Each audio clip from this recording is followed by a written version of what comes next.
दो संत एक साथ रहते थे।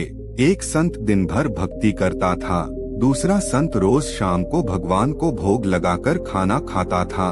एक दिन दोनों संतों के बीच झगड़ा हो गया, क्योंकि दोनों खुद को श्रेष्ठ बता रहे थे। भक्ति करते समय मन शांत रहना चाहिए और सभी तरह की बुरे विचारों से बचना चाहिए। जो लोग इस बात का ध्यान रखते हैं, उन्हें भगवान की कृपा मिलती है। इस संबंध में एक लोक कथा प्रचलित है। कथा के अनुसार पुराने समय में दो संत एक साथ रहते थे। दोनों की भक्ति का तरीका अलग अलग था। एक संत दिन भर तपस्या और मंत्र जाप करते रहता था, जबकि दूसरा संत रोज सुबह शाम पहले भगवान को भोग लगाता और फिर खुद भोजन करता था। एक दिन दोनों के बीच झगड़ा होने लगा कि बड़ा संत कौन है। इस दौरान वहां नारद मुनि पहुंच गए। नारद ने दोनों संतों से पूछा कि किस बात के लिए लड़ाई कर रहे हैं। संतों ने बताया कि हम ये तय नहीं कर पा रहे हैं कि दोनों में बड़ा संत कौन है। नारद ने कहा कि ये तो छोटी सी बात है, इसका फैसला मैं कल कर दूंगा। अगले दिन नारद मुनि ने मंदिर में दोनों संतों की जगह के पास हीरे की एक एक अंगूठी रख दी। पहले तप करने वाला संत वहां पहुंचा। उसने एक अंगूठी देखी और चुपचाप उसे अपने आसन के नीचे छिपाकर मंत्र जाप करने लगा। कुछ देर में दूसरा संत भगवान को भोग लगाने पहुंचा। उसने भी हीरे अंगूठी देखी, लेकिन उसने अंगूठी की ओर ध्यान नहीं दिया। भगवान को भोग लगाया और खाना खाने लगा। उसने अंगूठी नहीं उठाई। उसके मन में लालच नहीं जागा, क्योंकि उसे भरोसा था कि भगवान रोज उसके लिए खाने की व्यवस्था जरूर करेंगे। कुछ देर बाद वहां नारद जी आ गए। दोनों संतों ने पूछा कि अब आप बताएं कि हम दोनों में बड़ा संत कौन है। नारद ने तपस्या करने वाले संत को खड़े होने के लिए कहा। जैसे ही वह संत खड़ा हुआ तो उसके आसन के नीचे छिपी हुई अंगूठी दिख गई। नारद मुनि ने उससे कहा कि तुम दोनों में भोग लगाकर खाना खाने वाला संत बड़ा है। तपस्या करने वाले संत में चोरी करने की बुरी आदत है। उसने भक्ति के समय में भी चोरी करने से संकोच नहीं किया, जबकि भोग लगाने वाले संत ने अंगूठी की ओर ध्यान तक नहीं दिया। इस कारण वही संत बड़ा है। इस प्रसंग की सीख यह है कि भक्ति तभी सफल होती है जब भक्त के मन में बुरे विचार न हो, भक्त बुरे काम न करता हो। जिस भक्त के विचार पवित्र हैं और जो बुरे कामों से दूर रहता है, सिर्फ उसे ही भगवान की कृपा मिलती है। प्राचीन समय में विद्यार्थी गुरुकुल में ही पढ़ते थे।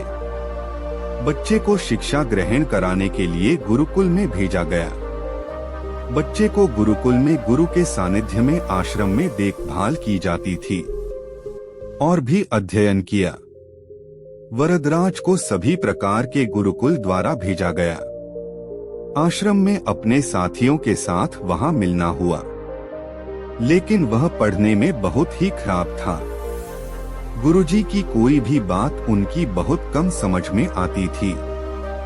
इस कारण सभी के बीच वह उपहास का कारण बनता है। उसके सभी दोस्त अगली कक्षा में चले गए, लेकिन वे आगे नहीं बढ़े। गुरुजी ने भी आखिरकार हार मानकर उससे कहा, बेटा वरदराज, मैं सारा प्रयास करके देख लेता हूँ।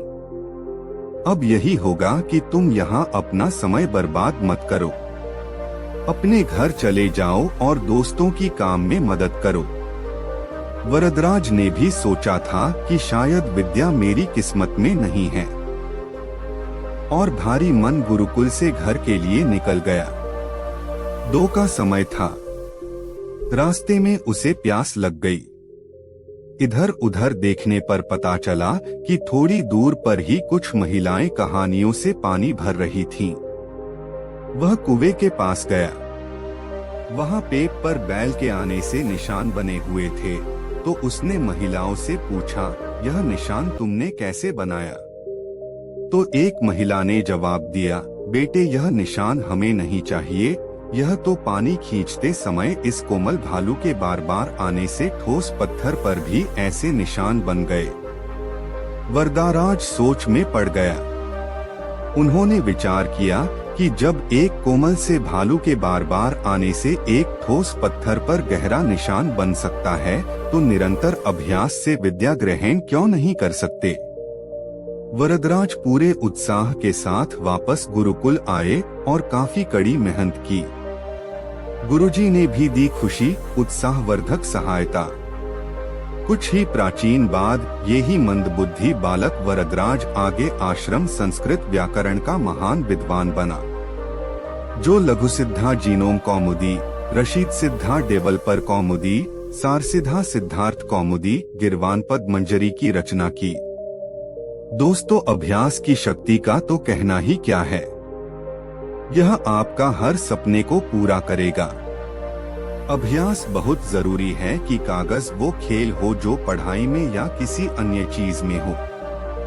बिना अभ्यास के आप सफल नहीं हो सकते। यदि आप अभ्यास के बिना केवल योग्यता के साथ बैठे रहेंगे, तो अंतिम रूप से मैं आपको पछतावे के सिवा और कुछ हाथ नहीं लगाऊंगा। अभ्यास के साथ धैर्य, मेहनत और लगन के साथ आप अपनी मंजिल को पाने के लिए निकल पड़े।